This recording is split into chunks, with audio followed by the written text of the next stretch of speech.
Baik, seperti biasa, perkenalkan nama lengkap Dominikus Salmuri, kelas D semester 6 dengan NIM 1803030158, jurusan Sosiologi, Fakultas Ilmu Sosial dan Ilmu Politik, Universitas Nusa Cendana Kupang. Hari ini saya akan membahas tentang latar belakang masalah mengenai judul yang saya ambil, yaitu upaya panti asuhan dalam membentuk karakter anak asuh melalui pendidikan informal dan keagamaan atau religius. Pembahasan ini bertujuan untuk memenuhi tugas keempat mata kuliah metode penelitian sosial kualitatif. Baik, kali ini saya akan melanjut pembahasan latar belakang masalah saya. Kehadiran seorang anak merupakan dambaan bagi setiap orang yang sudah berumah tangga. Selain untuk melanjutkan keturunan, anak juga merupakan pelengkap kebahagiaan di dalam sebuah keluarga. Sejak lahir, biasanya orang tua selalu memperkenalkan kepada anak tentang pranata, aturan, nilai, norma, dan sosial budaya, meskipun dimulai dari hal-hal yang kecil dalam kehidupan sehari-hari. Nah, proses sosialisasi pertama kali terjadi dalam lingkungan keluarga melalui pembinaan dari orang tua terhadap hal-hal yang positif. Nah, tujuan hal tersebut dilakukan adalah untuk menanamkan kepribadian anak sebelum terjun ke lingkungan yang lebih luas atau lingkungan masyarakat. Nah, merujuk dari Kamus Umum Bahasa Indonesia mengenai pengertian anak secara etimologis diartikan dengan manusia yang masih kecil atau manusia yang belum dewasa. Nah, secara umum menurut para ahli dikatakan anak adalah anugerah dari Tuhan yang Maha Kuasa yang selalu dijaga, dididik sebagai bekal sumber daya untuk kehidupan masa depan. Nah, anak merupakan kekayaan yang tak ternilai harganya. Seorang anak hadir sebagai amanah dari Tuhan untuk dirawat, kemudian dijaga dan dididik, yang kelak setiap orang tua akan diminta pertanggungjawaban mengenai sifat dan perilaku anak semasa masih hidup di dunia.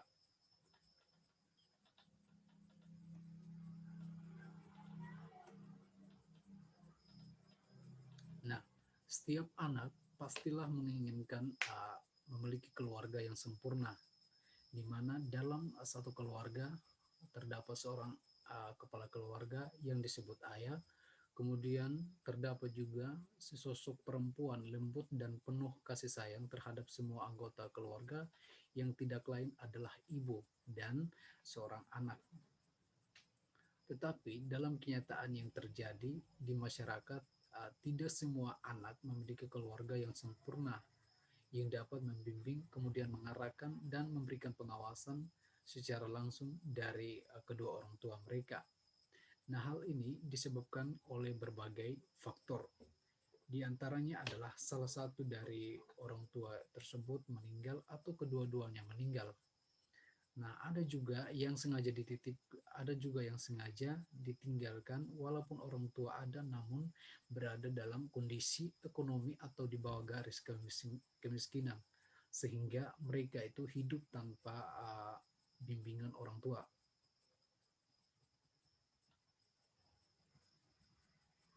Orang tua sangat berperan penting sebagai lembaga pertama dan utama dalam membentuk karakter seorang anak sejak dini.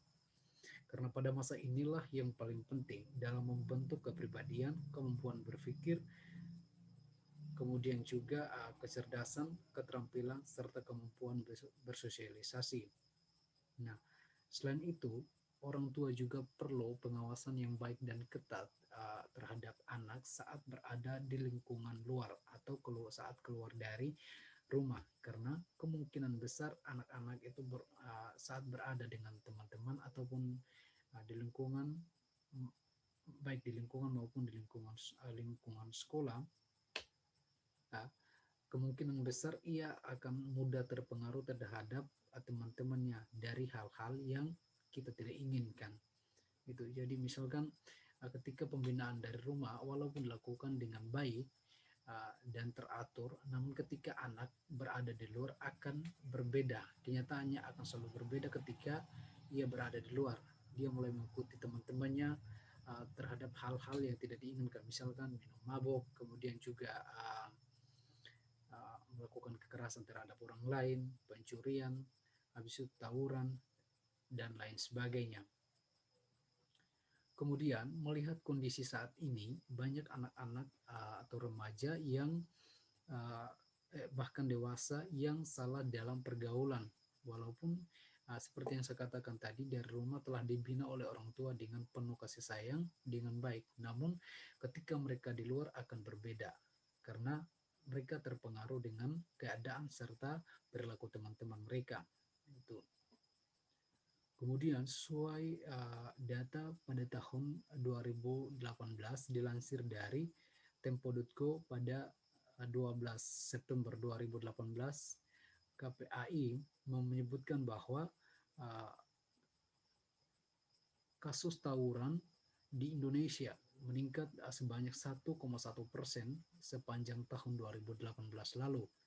Nah, Komisioner Bidang Pendidikan KPAI Retnov Ustianti mengatakan bahwa pada tahun 2017 angka kasus tawuran hanya sebanyak 12,9%, tetapi meningkat menjadi 14% pada tahun 2018. Nah, dengan maraknya kasus penyelenggaraan penyelenggaraan perilaku maksudnya dan karakter anak bangsa, perlu ditumbuhkan kesadaran bagi uh, masyarakat atau anak-anak. Tidak hanya tenaga pendidik dan pemerintah, melainkan kesadaran dari masyarakat Indonesia untuk menerapkan perilaku yang baik dan menanamkan karakter yang baik bagi setiap anak Indonesia. Nah, meskipun pendidikan karakter telah ditanamkan di sekolah, akan tetapi masih begitu banyak kasus yang kita temui dalam lingkungan sekitar yang berkaitan dengan penyelewengan atau menyimpang terhadap karakter seseorang. Misalkan ada masih kita temui pelaku minuman keras, kemudian narkoba, korupsi, pelaku aborsi, kemudian tawuran di berbagai kalangan pelajar masih sering terjadi. Nah, hal ini menjadi perhatian baik dari pemerintah maupun masyarakat pada umumnya agar memperhatikan hal-hal tersebut sehingga tidak maksudnya tidak berkembang untuk generasi-generasi yang akan datang. Nah, dari data kasus di atas dapat kita simpulkan bahwa persoalan karakter merupakan hal yang sangat penting dalam diri seorang individu sebagai pedoman dalam bertindak, kemudian bersikap dan berperilaku dalam masyarakat.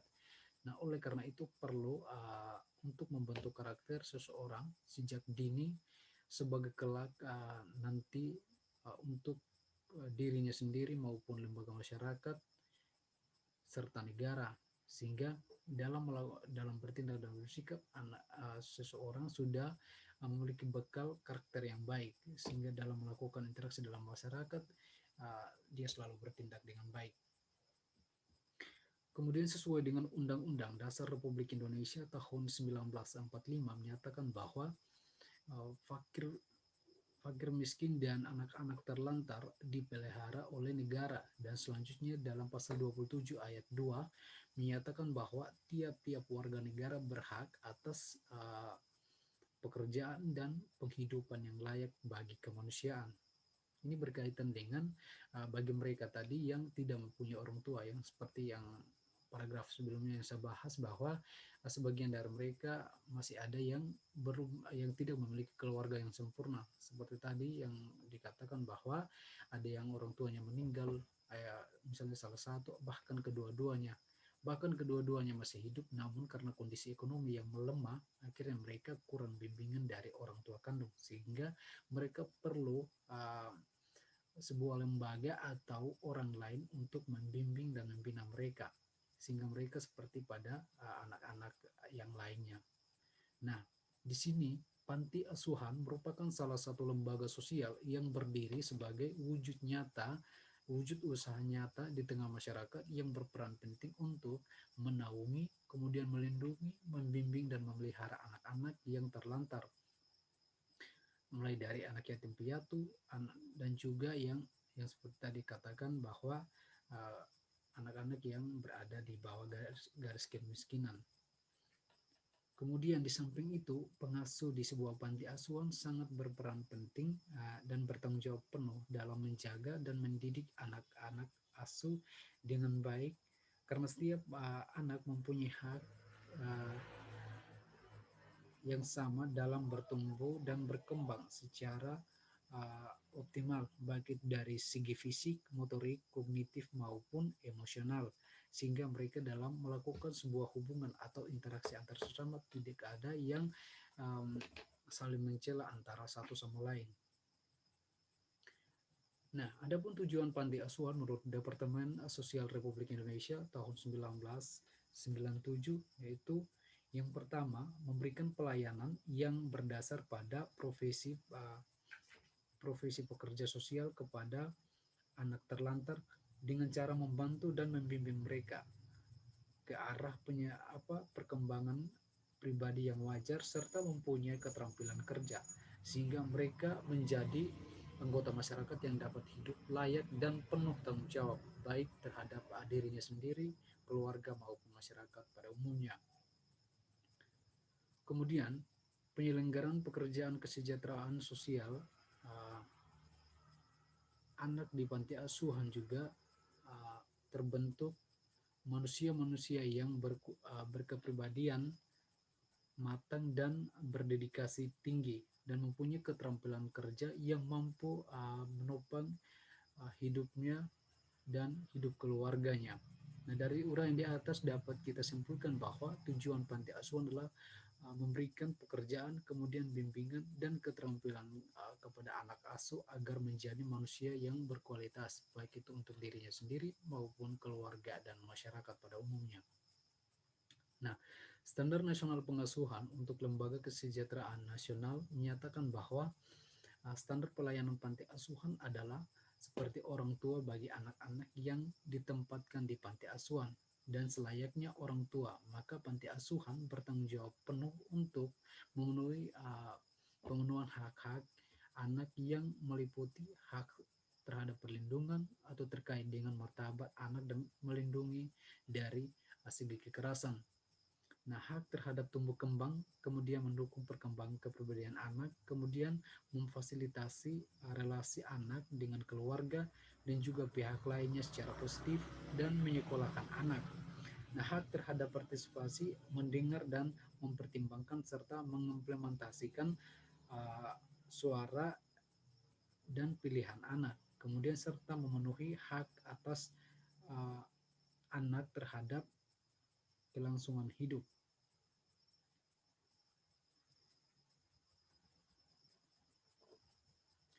Nah, pembentukan karakter yang seperti yang kita bahas tadi di atas, bahwa tidak hanya melalui pendidikan formal seperti di sekolah maupun di lembaga-lembaga formal lainnya. Akan tetapi, pembentukan karakter juga bisa dilakukan di pendidikan informal seperti di lingkungan keluarga maupun lingkungan masyarakat. Nah, proses pembentukan karakter melalui pendidikan informal biasanya dilakukan dengan memperkenalkan dan membiasakan hal-hal positif pada anak serta memberikan pengarahan dan pengertian mengenai hal-hal yang sifatnya positif yang bisa diterapkan dan dilakukan dalam lingkungan masyarakat. Kemudian, menurut Simon Phillips dalam buku Refleksi Karakter Bangsa, karakter adalah kumpulan tata nilai yang menuju pada suatu sistem yang melandasi pemikiran, sikap, dan perilaku yang ditampilkan. Sementara menurut Kusuma dalam Muslis menyatakan bahwa karakter sama dengan kepribadian. Nah, kepribadian dianggap sebagai ciri atau karakteristik atau gaya atau sifat khas dari diri seseorang yang bersumber dari bentukan-bentukan uh, yang diterima di lingkungan, misalnya keluarga pada masa kecil dan juga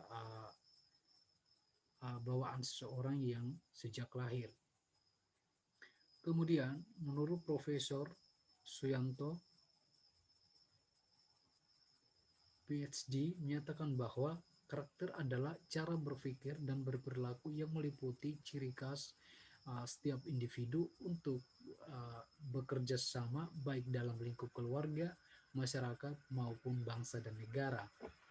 Ada pula juga menurut Imam Ghazali menganggap bahwa karakter lebih dekat dengan akhlak, yaitu uh, spontanitas manusia dalam bersikap atau perbuatan yang telah menyatu dalam diri manusia sehingga ketika muncul tidak perlu dipikirkan lagi.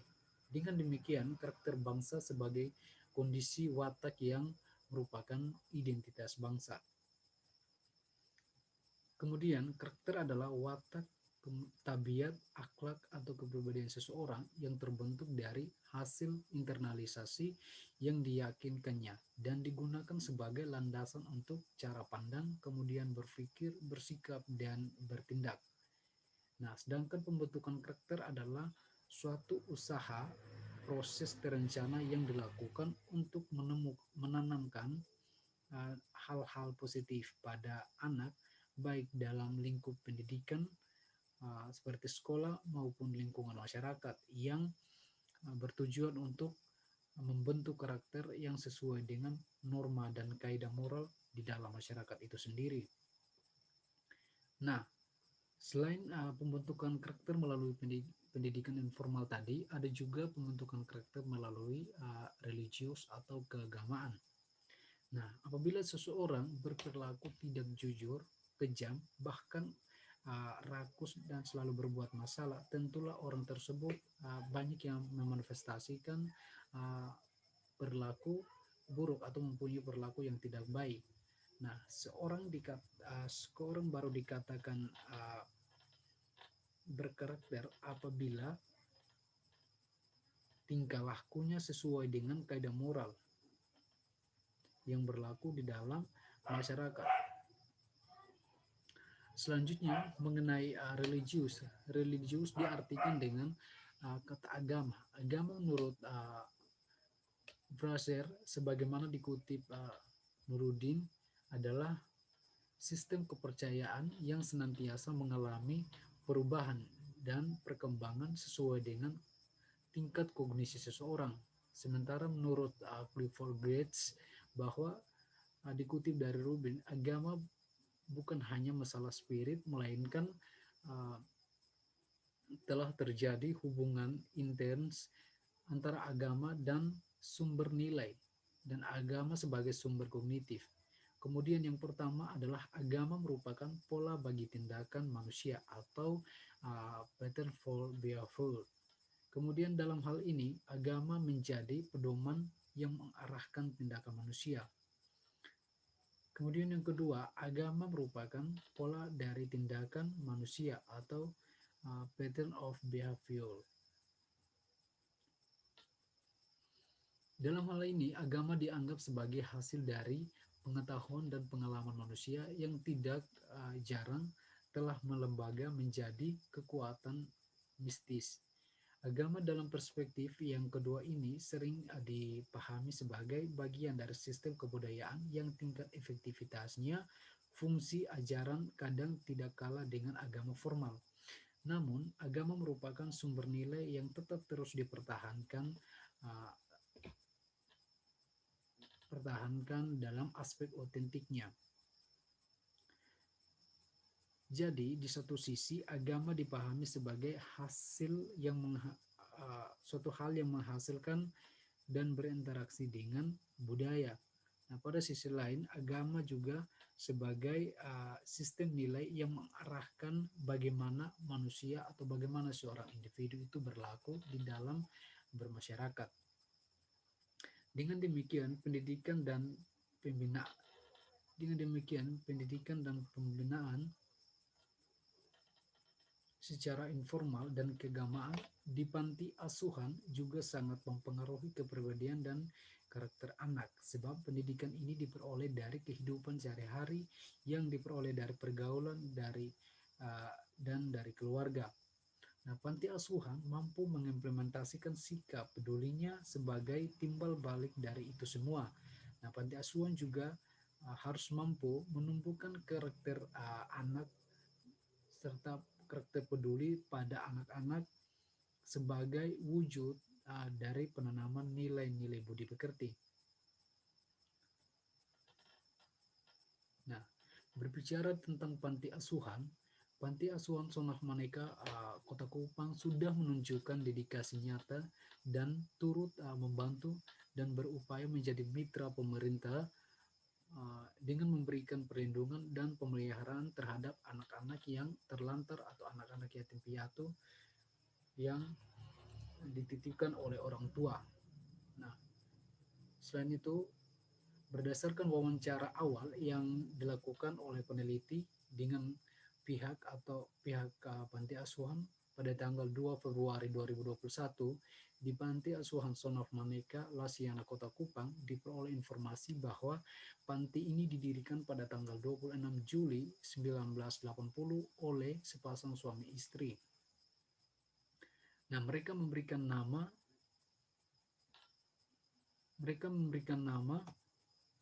dari panti ini adalah dari bahasa Dawan, yaitu Sonaf Maneka, yang artinya istana cinta kasih. Diketahui bahwa jumlah anak asuh di panti ini per tanggal 2 Februari 2021 adalah 127 orang, di mana terdapat 62 laki-laki dan 65 perempuan. Nah, selain itu juga informasi yang didapatkan oleh peneliti uh, pada saat melakukan wawancara awal bahwa anak-anak yang berada di panti asuhan ini memiliki karakter yang berbeda-beda walaupun dibina dalam naungan yang sama, akan tetapi hal tersebut disebabkan karena lebih banyak dominan dengan bergaul bersama teman-teman ketimbang saat berada di panti begitu. Jadi di sini saya perlu mencari tahu lebih dalam tentang apa lagi upaya yang perlu dilakukan oleh panti asuhan dalam membentuk karakter anak-anak asuh melalui pendidikan informal dan keagamaan tadi. Nah, berdasarkan pemaparan latar belakang masalah di atas, penulis ingin mengetahui lebih dalam dengan melakukan penelitian tentang upaya panti asuhan Son of Maneka dalam membentuk karakter anak asuh melalui pendidikan formal dan keagamaan. Mungkin itu saja latar belakang yang bisa saya sampaikan. Yang terakhir saya ucapkan terima kasih.